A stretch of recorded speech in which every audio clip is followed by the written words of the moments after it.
Rockstar. I took the blue pill. In 1999, I signed a record deal. Changed my life. So we went from playing small clubs to stadiums overnight. Excited, you're terrified, all at the same time. And at age 23, 24, I got a crash course in the music business people. So I made the decision, I'm gonna get out of the industry. Did not know what else to do, but I knew how to roof. In 2007, I started my very first roofing company. I had $34.86 to my name. Grew that to about $3 to $5 million doing commercial and service repair work. 2012, I sold that company. I had to earn that respect. But that's the mindset that I put myself in. And that was a cancer that began to eat at my mind. If you can't lead yourself, you can't lead anybody else. This is the Rare Breed Syndicate. Who is a rare breed? Who ends up succeeding? People will ask me all the time, what did you do to achieve success? You know, a lot of men live in quiet desperation. You can hide in plain sight when you're successful. I've had an unhealthy relationship with money. You want to be entertained, you're in the wrong room. Some people just live contract to contract, job to job. You should live from adventure to adventure. As someone who is a rare breed, you do believe these things right here. I'm just really excited to meet like-minded individuals that want to push themselves in all aspects of their life. Community is everything. I'm going to work my butt off harder than I ever worked in my life because I want to develop the next generation of leaders. Having this community around of people that are like-minded, absolutely invaluable. The separators between the mediocre and the great. Mike, you're missing the point. What did I not do? And it's a healthy thing to have like this healthy superiority complex. Like, I know I deserve more. And this is the Rare Breed Syndicate.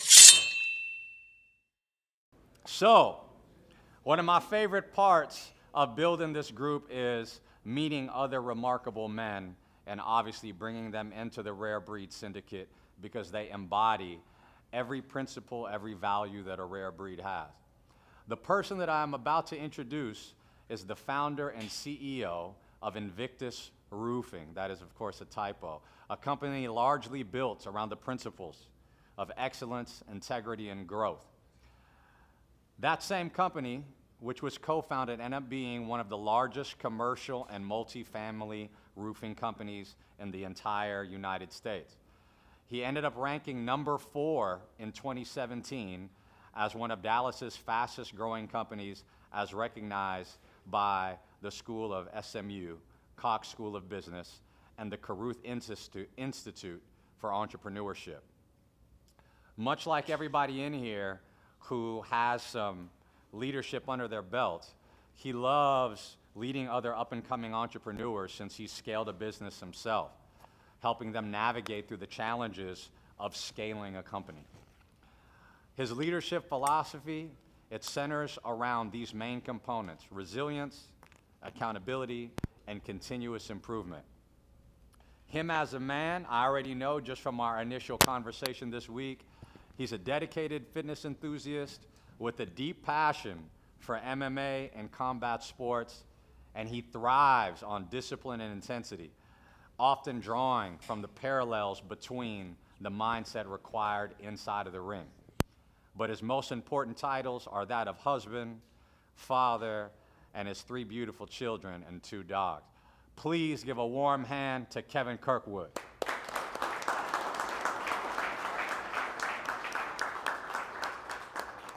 My hope is that you leave here with a concept that not only changed my life, but it saved my life, it saved my marriage, it saved my relationship with my children. And that concept is what we do for money, what we do for a living, does not define who we are. Now, I did not understand that concept, and it led me to what some psychologists would say as an absolute mental breakdown. Some therapists would say I had an identity crisis. I'm Scotch-Irish. We don't recognize crisis. We just call them a day, right? So in 1997, I was born in Amarillo, Texas. By a show of hands, how many people have ever been to Amarillo, Texas? Fantastic. So you know when you're in Amarillo, you have to set your watch back by about 10 years, right? So when I was 6 years old, my mom split. She took off. My father took myself and my 2 younger sisters, which were about 1 and 4 at the time, and moved to a town in East Texas known as Tyler, Texas. Tyler, you're the one, 2? It's amazing. That's 2 more than I thought. Where are you from? Hideaway. Okay. Oh, okay. Fantastic. See, I grew up in North Tyler. We heard about people from Hideaway. I got to meet one of you guys. Fantastic. So my father was in construction. I grew up in construction. He then got into occupational ministry, known as he became a preacher. He had a total life transformation. I got to witness that. Now, I'm not sure if you guys know of any preacher's kids. If you know a preacher's kid, we typically go one of two ways. We either A, get in the family business, or B, we go the other way. Guess which way I went? I took the blue pill. My senior year in high school, I started a band that was in 1996. In 1999, I signed a record deal. The thing about record deals is they're all bad. They're all terrible, right? I happened to sign an exceptionally crappy record. Went, made the record. The thruster and all that with a label that wasn't sure what to do with the single that came out. By the way, the band was called 7 Channels, then turned into The Vanish. If you were listening to rock music or any type of radio station in the early 2000s, I apologize. There's a chance that this song was in your head constantly. We had the one hit. People had 15 minutes of fame. I had a good solid 5. We were then signed by a management company that at the time managed the largest rock band in the world that was actually touring. That band was called Creed. So we went from playing small clubs to stadiums overnight. It's exactly what you want to do is give a 23-year-old millions of dollars in a tour bus and throw them on tour. It sounds like it's very responsible. And we always wonder, like, man, what happened? Why did they go to rehab? Why did they go through 3 or 4 marriages? I can tell you. There's no guide to that entry level. I have friends who are professional athletes. They're like, they don't teach you what to do with that fame and success that hits you at once. So I toured and toured and toured. Did not realize that you're supposed to take breaks in between legs. There was an opportunity, we toured. In 2001, the Twin Towers went down. We were in New York City playing the Irving Ballroom that night when the towers went down. Napster was also an issue in terms of digital downloading. So again, I picked one of the worst times to ever sign a record deal. Tough to tour, wasn't sure what was happening with the world. Record labels were having a hard time pushing the product to sell, but we still toured through it. I'd gotten married in 2005. I took about a 4-day break to get that thing done and continued to tour. I was telling my friend Chris Zizzo this morning, my wife's and I's honeymoon got cut short by about 5 days. So me and the honeymoon was about 1 to 2 days because I got a call to go on tour. Because that's what I did. This is what we did. You signed up for it. So went to Europe. I got the call. You're about to be a dad. How many men in this room are fathers? Right? Much like yourselves, when I got that call, especially the first one, the entire gamut of emotions and thoughts go through your brain. You're excited, you're terrified, all at the same time. But one thing is constant.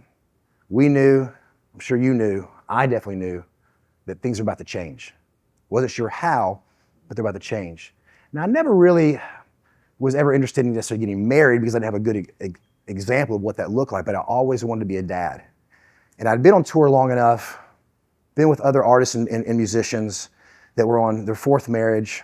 Most of their royalties was going to alimony. So I saw how that worked out. I knew that I could not be a successful musician any further and continue to push and also be a good dad. So I'm going to be a dad. I'm going to show up for this kid. I'm not going to leave like my parents did. I'm going to stay. So I made the decision, I'm going to get out of the industry. At the height of 7 Channels, I made the call to the guys in the band, management company. I said, guys, I'm stepping out. Did not know what else to do. But I knew how to roof. I knew how to build fences. I wasn't very hireable, so I put together a resume. And if you ever put together a resume when you're younger, it's kind of humbling. High school diploma, which that was a stretch. I literally negotiated my way into a C. I negotiated my guidance counselor to get from I's to C's. That was a photo finish. High school diploma, carpenter, Rockstar. I wouldn't hire me, not very hireable at all. So I had no choice but to give myself a job. So in 2007, I started my very first roofing company.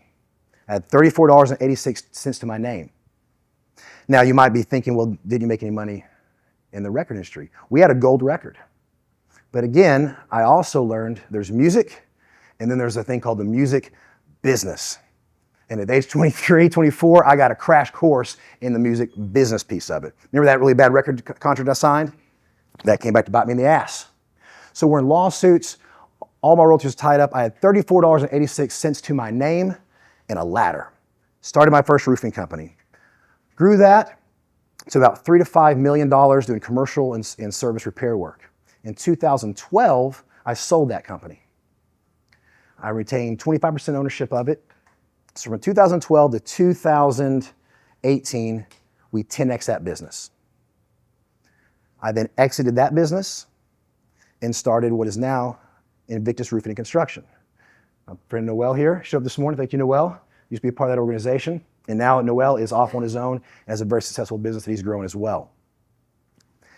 Things were going. I brought my wife into the business. She's extremely smart. Though she married me, I wouldn't hold that against her.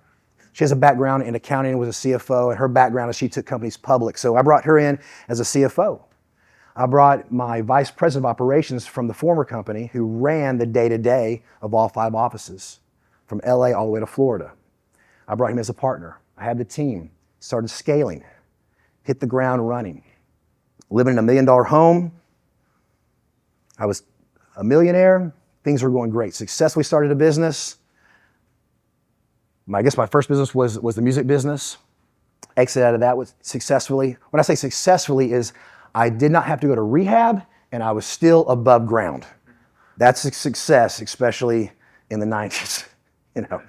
And by the way, it wasn't a bad way to spend your early 20s. I mean, let's just be honest.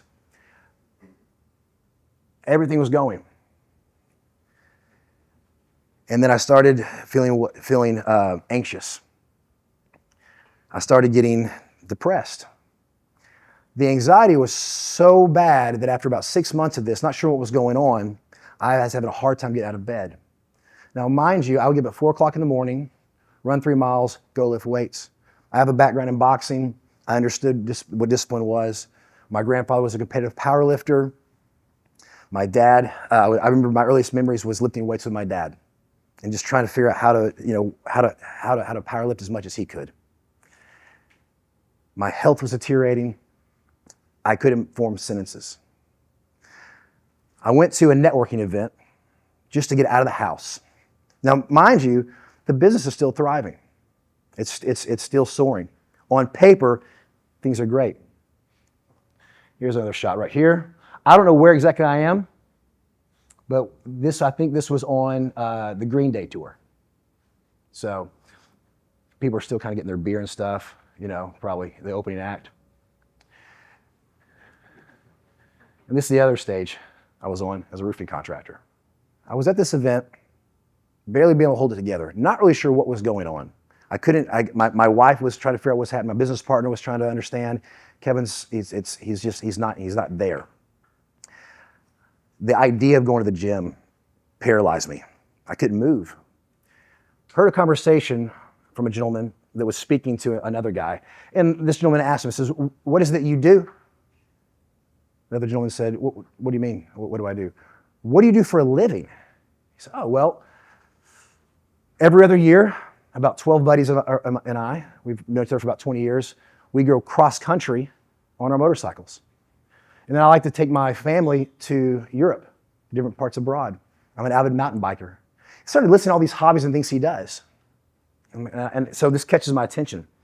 I looked at the gentleman that asked the question. He was confused. Kind of looked at him like,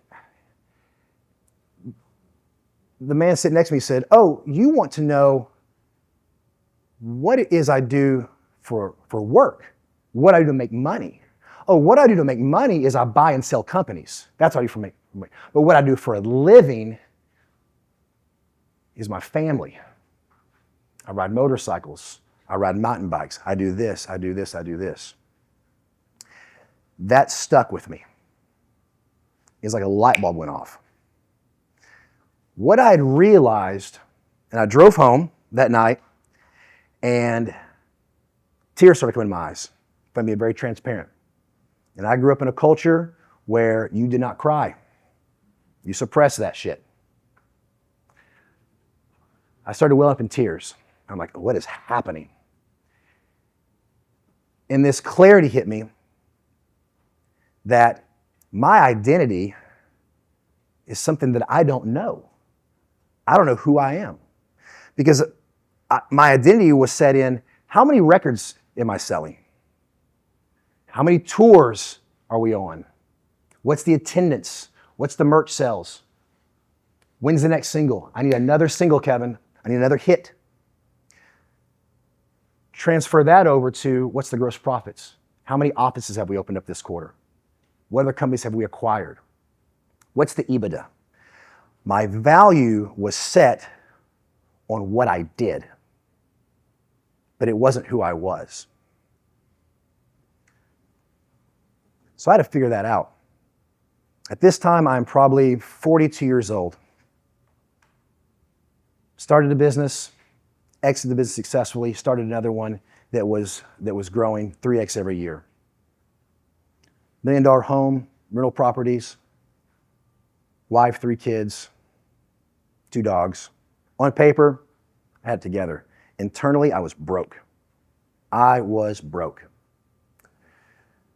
In order to find my identity, I had to control the controllables. I could not control what was happening in the marketplace. I could not control what was happening around me with other partners. The only thing I could control was what I put in my mouth and what I put in my brain. So I started forcing myself to get up at 4:30 in the morning to go to the gym. It started out with just walking, just to move. I started leaning into my faith. My personal faith is a faith of a Christ follower. I'm a Christian. I don't mind saying that. And I would have these conversations with God. I was kind of pissed at God, letting God know, like, I don't understand what's happening here. And through it all, I started getting back to the basics. And what I realized is discipline, and finding that discipline was what's going to allow me to figure out who I was. So I went back to the basics, and Webster defines discipline as punishment and or correction. And being an old punk rocker, discipline and correction is not something that is ingrained. Being a former preacher's kid, that's the very first thing I want to buck against is authority and discipline. But discipline became freedom. Discipline became my currency. Discipline became my social credit score. That became my identity. So I replaced binge watching on Netflix to try to just tune out the voices in my head and the stress that I was dealing with reading. My circle got very, very small. It's amazing when you start saying no to certain things and no to certain people, how your friends are no longer really your friends. It was very, very lonely. It was almost like a hermit state of mind. And I went internally. So for 1.5 years, I read everything I possibly could about business development, about personal growth, studied other languages. Anything I could get my hands around, I studied it. I studied in areas and spaces that I had no idea about. Software engineering, my friend Chris, I wanted to grow my brain. Then I needed to grow my spirit, because we're a 3-body being, I believe, mind, body, and soul. So physically, walking around, fairly fit, but that's one leg to the stool. Mentally, I did not have control of my emotions or my thoughts. Spiritually, I was bankrupt. So through that, I realized that my discipline is my currency. And I started applying that. And what started happening is the business started growing. The relationship with my wife became more intimate. My kids started noticing, well, this is what Dad does. My son, at 9 years old at the time, was like, Dad, I'm setting my alarm for 5 o'clock because I'm gonna go with you because that's what we do. So I started noticing people around me are seeing the change that I'm feeling. I could sleep better. My focus got better. I had to figure out what my purpose was and what my drive was, my why. Why am I continuing to do this? Before, why am I pushing so hard to tour? To sell more records, to make more records, to get the second deal, larger arenas. Same thing with business. Grow the business, grow the EBITDA, grow the bottom line. That wasn't enough for me. I had lost my motivation. And I'm sure you guys know motivation is important, but motivation is a feeling. It's an emotion. It's important. But discipline is motion. My motivation became my family, my wife, my 3 children. I wanted her to look at me with admiration. I wanted her to admire and respect me. She appreciated me because I provided, but she didn't admire me. I talked about what I was going to do, but I never did it. Yeah, I'm gonna join this new gym. I think I'm gonna start, doing this again. My friend Guy Mesger, former UFC fighter, I'm gonna start training with him again. And I never would follow through. And I realized she cared for me and loved me, but I don't think she respected me. In fact, I know she didn't. I had to earn that respect, and I did that through my actions. You guys probably know your kids and your wife, and the people around you, your business associates, they necessarily don't care what you say, they care what you do. So fast forward to, this is about 2021, and I start breaking through this. I start chugging through the processes. And it was absolutely boring. I hated waking up at that time. I hated lifting heavy things. What I was eating was boring. But then something changed. It became freedom. The discipline that I was forcing, because it wasn't like I was like, I want to get in shape so I can be on a fitness magazine. I want to be disciplined in my mind so I can make more money. I wanted to be disciplined so I could control what was going in between my ears and so I could have the respect of my family back again. The kids did not care that Dad was a millionaire. The kids cared that Dad was actually showing up and being present. He was engaging with us. He didn't have his phone out going through the next contract or the next deal during the soccer game. They noticed these things. I didn't think they did, but they do notice these things.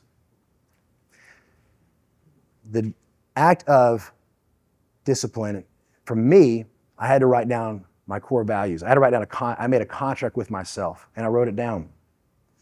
One of the core values I put in place is my family gets my best, everything else gets the rest. Another core value is I forget fear and anger. Another core value that I had is if I can't do it with full integrity, I won't do it at all. I printed these things out and I put them on the mirror in my closet, and I looked at them every single day. And still to this day, when I wake up, I read them out aloud. And I made that contract with myself. I did not have any other hold to grab onto except for these core values. And that was what was guiding me. It helped me in business decisions. And I realized if I said no to going out with some friends, having some cocktails till about 11:30 at night, I was also saying no to getting up at 4 o'clock and hitting the gym and putting myself through that discipline. So I started saying no to this and yes to this. Became very unpopular with a lot of people I knew, clients especially. But every time I said no, I was making a deposit. Every time I said yes to an opportunity that didn't align with my core value, I made a withdrawal. So then I started to understand, once I had my core values, and I really want to encourage you guys to figure out what those core values are, and they're going to be different for everybody. It took me about 3 months to really hone mine down to 5. And once I had those core values that I live my life by, I printed it out, I put a date on it, and I signed it. And that was my contract that I made with myself. So when I hit the snooze button that morning, not a big deal, hit the snooze button. For me, I started my day by lying to myself. The first thing I did in that morning was I broke a promise to myself. I promised I was going to get up at 5, and I was going to go lift heavy circles for an hour. But hit snooze, and I lied to myself. That's how I started the day. That feeling bothered me. I don't want to feel that way again. So next morning that alarm hits, I'm up. I would say I'm gonna finish this set. I'm gonna finish these rounds. There have been times where I was like, man, I'm fried. I got this going. Your head starts telling you you gotta do this, this, and this. I would leave the rep. I'd leave that last set. Literally walking to the parking lot, into my truck. You lied to yourself. You broke a promise to yourself. Out of my truck, back in the gym, back into the rack to finish the set. That sounds a little psychotic. I understand that. It doesn't offend me if you think that. But that's the mindset that I put myself in. That's how desperate I was to get better and to move forward and to heal. A mentor of mine said, Kevin, at the end of the day, you have to want it so bad that it's like someone holding you underwater. And the only thing you want to do is breathe. And you will fight and you will claw and you'll do whatever it takes to get your nose and your mouth above that water line to take that breath. Until you get to that point, you're probably not gonna get to where you need to go. And I will encourage you, all you gentlemen, to not let yourself get to that point that I got to. Again, society tells us your bank account reflects your value as a man.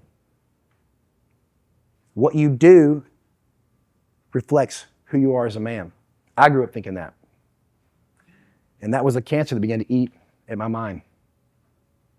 Saw an example. A friend of mine lost 7 figures on a deal. I called him up. Hey, are you okay? I mean, I don't know if these guys on suicide watch or not. Lost $8.5 million on a deal. He said, Kevin, I'm good. Listen, did it hurt my wallet? Absolutely. But it didn't hurt my soul. And he was the second person 3 years later that said, because what I do to make money doesn't affect who I am. This guy's been married to the same woman for 25 years. His sons go to the gym with him 3 times a week, his grown sons, and lift weights with him. He gave a speech at his daughter's wedding that probably could have won, an award.